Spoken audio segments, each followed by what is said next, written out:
দেবযানীর খাই খাই হেসেলে আপনাদের সকলকে স্বাগত জানাই। এই গরমে কেমন আছেন সবাই? আশা করি ভালো আছেন। আজ আমি বানিয়ে দেখাবো আচারি লেবু বাটা। এই রান্নাটা খুব অসাধারণ খেতে হয়, আর এখন তো গরম, তাই হালকা পাতলা ঝোলই সবাই পছন্দ করছেন।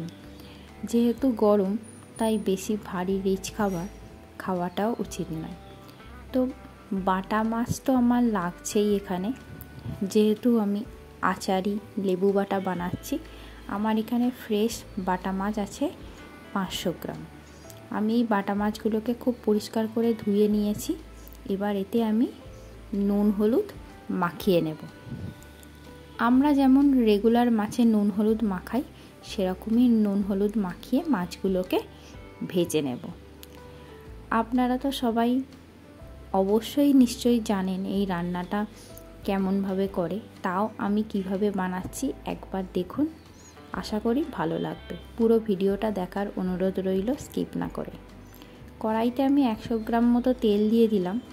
দিয়ে এবার তেলটা গরম হতে দেব, দিয়ে তারপর মাছগুলো ভাজবো। মাছগুলো ভাজতে ভাজতে আপনাদের সকলকে একটা কথা মনে করিয়ে দিতে চাই, যারা আমার চ্যানেলে নতুন তারা অবশ্যই আমার চ্যানেলটিকে সাবস্ক্রাইব করে আমার পাশে থাকবেন, আর পাশে থাকা বেল আইকনটি প্রেস করে দেবেন। তাহলে যখনই আমি নতুন ভিডিও আপলোড করব, সবার আগে আপনার কাছে নোটিফিকেশানটি পৌঁছে যাবে, আর আপনিও দেখতে পারবেন এই চ্যানেলের নতুন নতুন রান্নাগুলি। আর যারা ফেসবুক থেকে দেখছেন তারা অবশ্যই ফেসবুকের ফলো বাটনটা প্রেস করে দেবেন। চলুন তাহলে, আমার কিন্তু অলরেডি মাছগুলো প্রায় এক পিঠ ভাজা হয়েই গেছে। এবার আরেক পিঠটা উল্টে দেওয়ার পালা। কিন্তু এই বাটা মাছ কিন্তু খুব একটা ভাজা হবে না, হালকা করেই ভাজতে হবে, খুব বেশি কড়া ভাজা হবে না। এই মাছগুলো ভাজা হয়ে যাওয়ার পর ঝালটা করতে কিন্তু খুব বেশি সময় লাগবে না, একদম চটজলদি হয়ে যাবে। 10-15 মিনিটের মধ্যেই এরকম একটা সুন্দর মাছের ঝাল তৈরি হয়ে যাবে। যারা প্রথম থেকে আমার পাশে আছেন তাদেরকে অসংখ্য ধন্যবাদ জানাই, আর যারা রিসেন্টলি আমার চ্যানেলটিকে সাবস্ক্রাইব করেছেন তাদেরকেও অসংখ্য ধন্যবাদ জানাই আমার পাশে থাকার জন্য। আমি এখানে একটু ফোড়ন ব্যবহার করব। এখানে আমি রেখেছি কারি পাতা, 5 ফোড়ন, শুকনো লঙ্কা আর কালো সর্ষে। এগুলো আমি সবটাই ওই মাছ ভাজার তেলেই দিয়ে দিলাম। দিয়ে একটু ফোড়নটা ভাজা ভাজা হলেই আমি এর মধ্যে দিয়ে দেব অল্প 1/2 টিস্পুন হলুদ গুঁড়ো, আর আমার যাবে আমচুর পাউডার 1 চা চামচ। হলুদ গুঁড়োটা দেওয়ার কারণ হচ্ছে কারি পাতা তেলে দিলেই খুব ফাটে, তো হলুদ গুঁড়োটা যদি আমরা এই সময় দিয়ে দিই তাহলে কিন্তু ফাটার চান্সটা আর থাকবে না। তো আমি হলুদ গুঁড়ো দিয়েই দিচ্ছি। রান্নাতে যতটা লাগবে সেই পরিমাণ একদম 1/2 টিস্পুন একেবারেই দিয়ে দিলাম। আর এবারে আমি দিয়ে দেব 1 চা চামচ লাল লঙ্কার গুঁড়ো। ঝালটা আপনারা যে যেরকম পছন্দ করেন তেমনই দেবেন, তবে এই রান্না 1 চা চামচই ভালো। আর আমি দিয়ে দিচ্ছি আমচুর পাউডার 1 চা চামচ। যেহেতু রান্নাটা টক টক হবে, তাই ঝালের পরিমাণটা একটু ব্যালেন্স করেই দিতে হবে। আর আমি দিয়ে দিচ্ছি এখানে লেবুর আচার। এই লেবুর আচারটা কিন্তু আমার শাশুড়ি মার বানানো। এই লেবুর আচারটা আমি বেশ খানিকটাই দিলাম, কারণ এটা আমি খুব টক টক বানাবো। এবার আপনারা যদি এই আচারটা বাড়িতে না থাকে তাহলে এই জায়গায় যে কোনো আচার দিয়েই বানাতে পারেন, অসাধারণ হবে, জাস্ট অসাধারণ। সেটা লঙ্কার আচারও হতে পারে বা আমের আচারও হতে পারে। এই স্টেজে আমি 1/2 কাপ জল দিলাম, কারণ না হলে একটু পুড়ে যাওয়ার চান্স থাকে। আর আমি দিয়ে দিচ্ছি সর্ষে বাটা।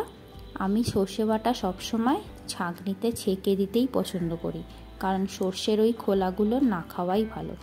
এখানে আমি নিয়েছি 1 চামচ সাদা সর্ষে, 1 চামচ কালো সর্ষে। এটা সবই 1 টিস্পুন করে। দিয়ে আমি বেটে এটা ছেঁকে দিয়ে দিলাম। এবারে আমি এটা ফুটে উঠলেই এই স্টেজে গ্যাসের ফ্লেমটাকে হাই করে দিয়ে এটা ফুটে উঠলেই আমি মাছগুলো ছেড়ে দেব। দিলেই আমার একদম রেডি আচারি লেবু বাটা।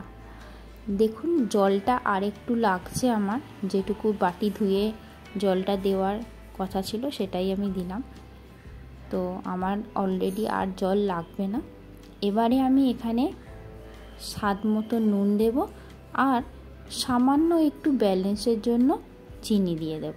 ব্যাস, এবার কিন্তু আর কিছুই দেওয়ার নেই, শুধু মাছগুলো দিয়ে দিলেই আমার একদম রেডি হয়ে যাবে।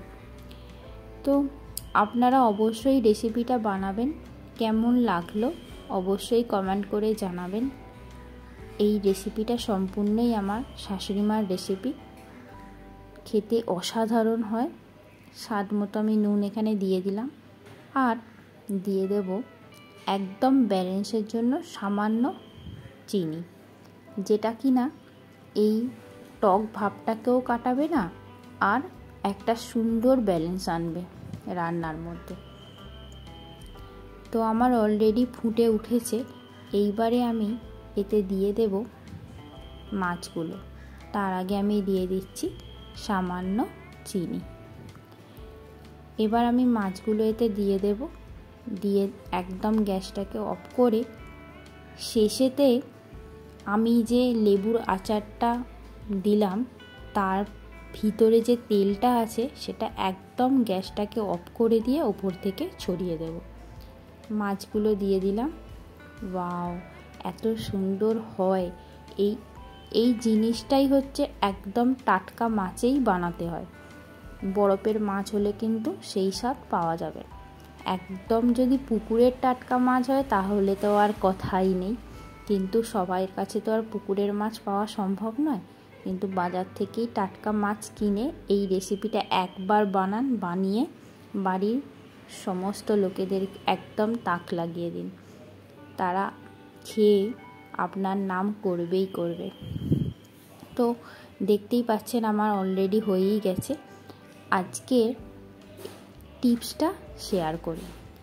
লেবু তো আমরা সবাই খাই, পাতি লেবুর মধ্যে আছে ভিটামিন সি, যেটা আমাদের শরীরের জন্য খুব প্রয়োজনীয়।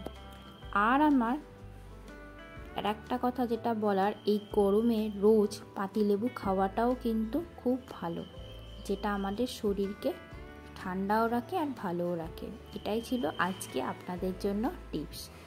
তো মাছগুলো আমি এইভাবে পরিবেশন করে দিচ্ছি, দেখতেই পাচ্ছেন কি দারুণ দেখতে হয়েছে। অবশ্যই রান্নাটা বানান, খান আর আমাকে কমেন্ট করে জানান কেমন হলো রেসিপিটা।